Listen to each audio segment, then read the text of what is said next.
Shalom Bapak Ibu, jemaat dikasih Tuhan, selamat hari Minggu. Kita kembali akan merenungkan firman Tuhan pagi hari ini sebelum kita beribadah di gereja. Mari kita berdoa. Bapa di sorga, terima kasih untuk hari Minggu hari ini kami boleh ada lagi. Dan kami mau merenungkan firman-Mu. Sekali lagi ya Roh Kudus, tuntun dan terangilah hati kami. Dalam nama Tuhan Yesus kami berdoa. Amin. Firman Tuhan kita pada pagi hari ini terambil di dalam Lukas 12 ayat 1.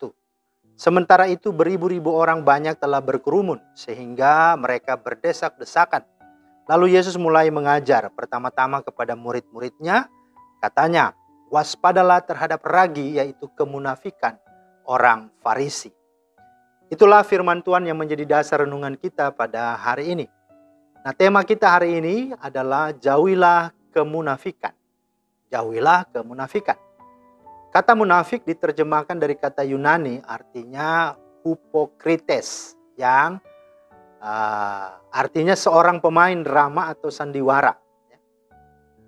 Peran atau karakter yang mereka lakoni di atas panggung sangat bertolak belakang dengan kenyataan sehari-hari. Ya, boleh disebut dengan tersembunyi, ya, rahasia.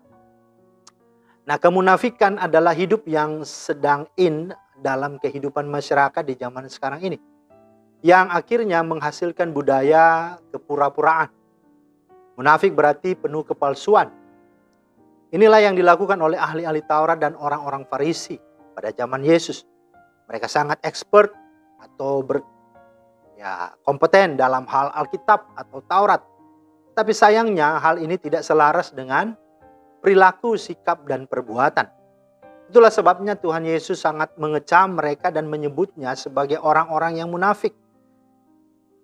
Manipulatif. Ya. Karena hanya bisa mengajar orang lain tapi ia sendiri tidak melakukan apa yang diajarkannya. Bahkan perbuatan mereka sangat bertolak belakang. Pelayanan hanya mereka jadikan topeng belaka. Pujian dengan hati berbeda. Mereka memuji tapi hatinya belum tentu. Nah, inilah yang dikatakan di dalam Matius 15 ayat 8. Bangsa ini memuliakan aku dengan bibirnya padahal hatinya jauh daripadaku.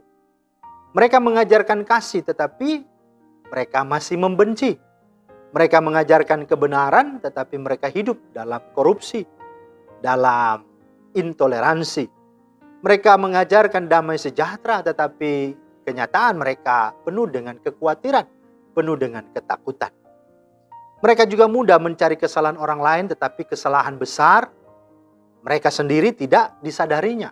Ini juga ada di dalam Matius 7 ayat 5. Yesus berkata, hai orang munafik, keluarkanlah dahulu balok dari matamu, maka engkau akan melihat dengan jelas untuk mengeluarkan selumbar itu dari mata saudaramu.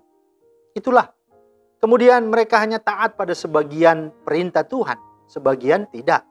Matius 23 berkata, celakalah kamu, hai kamu orang-orang munafik, sebab persepuluhan dari selasi, adas, manis, dan jintan kamu bayar, tetapi yang terpenting dalam hukum Taurat kamu abaikan, yaitu keadilan, belas kasihan, kesetiaan.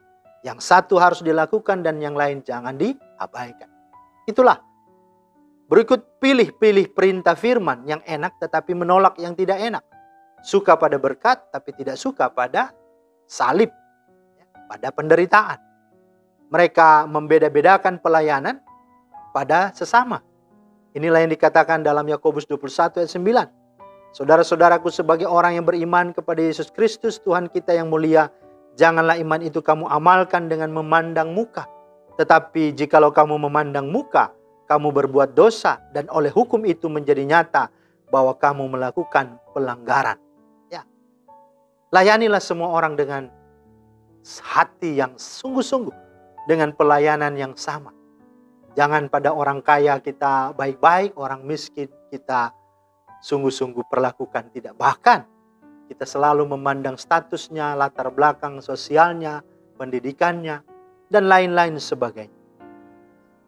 Karena kita tidak mau kehilangan pamor, kehilangan reputasi dengan segala upaya.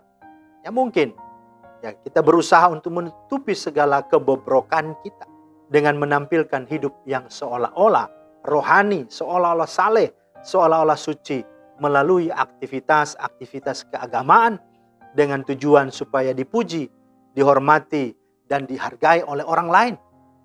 Di sebelah luar, firman Tuhan katakan, kamu tampaknya benar di mata orang, tapi di sebelah dalam kamu penuh dengan kemunafikan dan kedurjanaan.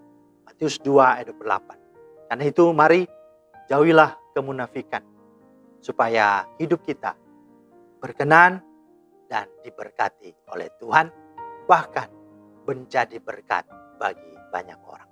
Tuhan meteraikan firman-Nya dan menolong kita menjadi orang-orang yang benar di hadapan Tuhan dan sesama. Amin. Terima kasih Tuhan Yesus atas firman-Mu yang kembali menguatkan dan meneguhkan kami, supaya kami betul-betul menjadi pribadi yang tulus murni melakukan semua hal dalam hidup kami. Apa yang kami katakan, apa yang kami khotbahkan, apa yang kami ajarkan, selaras dengan yang kami hidupi, yang kami perbuat. Dan itu sungguh boleh nyata dirasakan oleh setiap orang yang kami jumpai dan layani. Meteraikanlah firman-Mu dalam hidup kami, sehingga kami boleh sungguh-sungguh menjadi berkat dan memuliakan Engkau. Demi Kristus kami berdoa. Amin. Demikianlah firman Tuhan hari ini, Bapak Ibu. Selamat beribadah, selamat hari Minggu. Tuhan Yesus memberkati. Shalom.